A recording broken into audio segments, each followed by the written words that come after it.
beauty rituals, because people are at home. There's so many things that we can do at home, and I thought you could shine some light on that. Why are Ayurvedic beauty rituals so unique or different from the others? Understanding that point first. One of the most important aims of Ayurveda is anti-aging. And now when we say anti-aging, you will see that, in Ayurveda, we look into it not just from the point of view of looking younger from the outside, but feeling younger and healthier from the inside. So all the foods, all the oils that you find in your kitchen cabinet, they can be converted into oils or pastes or scrubs, and they can be used. So one of the most important things on a daily basis is maybe before you have a shower is to heat up some oil, put it in your palms and apply it to your face. Of course, I can't go through the whole facial routine, but literally making sure that you've covered all the points on the face. There are important points that we definitely massage, which are called marma points. Marma points are energy points. And in Ayurveda, we say that, these energy points are always giving out all the information of, what's going on in the body. And it's interesting to see that even on the face, these energy points are literally where we see all these initial signs of, aging, fine lines, wrinkles. For example, between the eyebrows, the third eye point, then there are marma points on the temple region, there are marma points in the root of the nose, there are marma points corners of the nose and corners of the mouth. So these are the points that need to be massaged on a daily basis. Yes. The sesame seed oil is the best, but then again, it depends on, where the viewers are from. Are they from a colder country or a hot country? If it is more colder countries, then sesame seed oil is really good because it helps prevention of like clogging of pores, blocking of pores. So sesame seed oil is better. But in more hot and humid countries, then coconut oil is better because it's more cooling. And what about the hair? So would you recommend, because I think that's one thing we discussed when I was working with you, putting oil in the hair before you go for a shower is really important. But can you explain something about that? Scalp massage, head massage, or, like literally putting some oil on top of the head and massaging. And I remember when I was growing up, my mom would always, like family members would always say that, if you're to go and wash your hair when it is dry or with dry scalp, you're going to be bringing a lot of bad luck to yourself, So out of fear, we used to literally put hot oil on top of our head, tap a few times, rub it off, and then, wash our hair. But if you look into the more scientific explanation, you will see that when there's already too much heat over there, and when there's too much heat, and then when you pour more hot water from top, then, it increases heat in the body. But then to help prevent that, what we are doing is classically in India, we use coconut oil, but out here we can use sesame seed oil or sunflower oil or hot olive oil, so any of these oils can be used to put it on top of the head and tap, so a few times. There is this one really good recipe, and it's a combination of castor oil, rose water, half castor oil and half rose water, make like a solution out of it. But what you do is you apply it into the scalp, not to the hair, and overnight, and then to wash your hair in the morning. But then to do this every 3-4 days, and you'll be amazed. Hair fall stops ASAP. Really? And it's one of the most amazing recipes. I know not many people know about it, but it works really well. And do you heat the castor oil up? Yes, you can have the castor oil warm, because when it is room temperature, it is very sticky, So when you warm it up, it goes a bit more liquid. All over the scalp? Yeah, all over the scalp. What can you take internally that can help? Foods and supplements?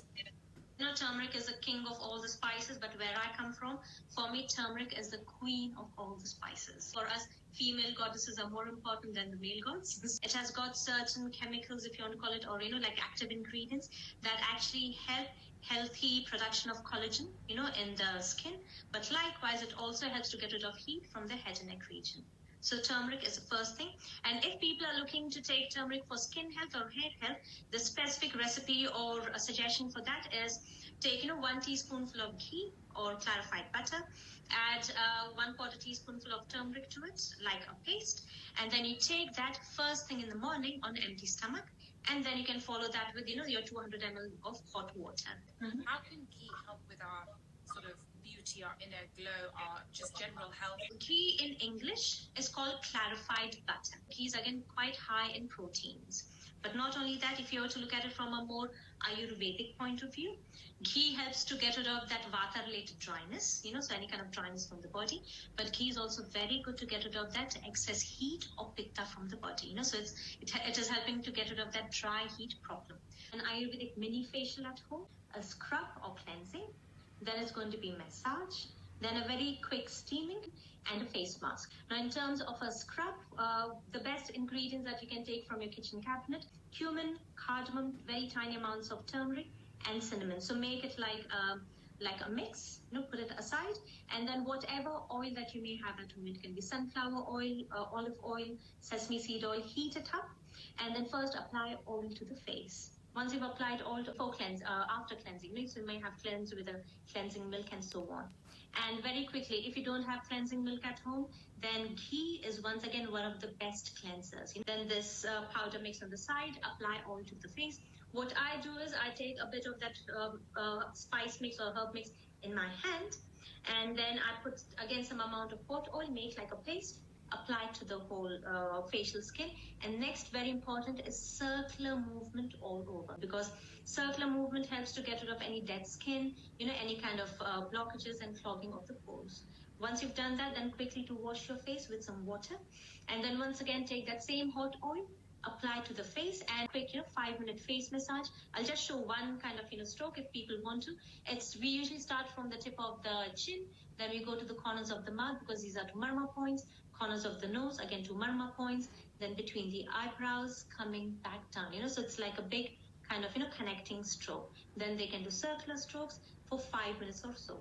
Then after that, now when I say steaming, now this is a very Indian way of steaming, and I'm sure everyone does it.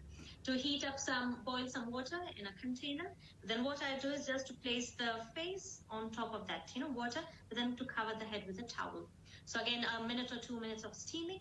Then to get rid of that excess oil from the face, if people have rose water at home, they can use that, or just plain simple water. And now coming to for a face mask, ounce of turmeric powder with tiny bit of yogurt if they have, tiny bit of milk. If they have cumin powder, but in very finely ground cumin powder, again that can be added. If they have aloe vera gel, again that can be used. So you're using all these different ingredients to make a paste and apply to the skin. Classically in Ayurveda, we talk about sandalwood and rose powder as face mask. But if you don't have that, but if you have rose flowers in the back garden, just dry them, like powdered form. Again, you can turn that also into a face mask. So apply that for like 10-15 minutes and wash it off. A very quick mini facial at home. I love that. That's a great idea. Thank you.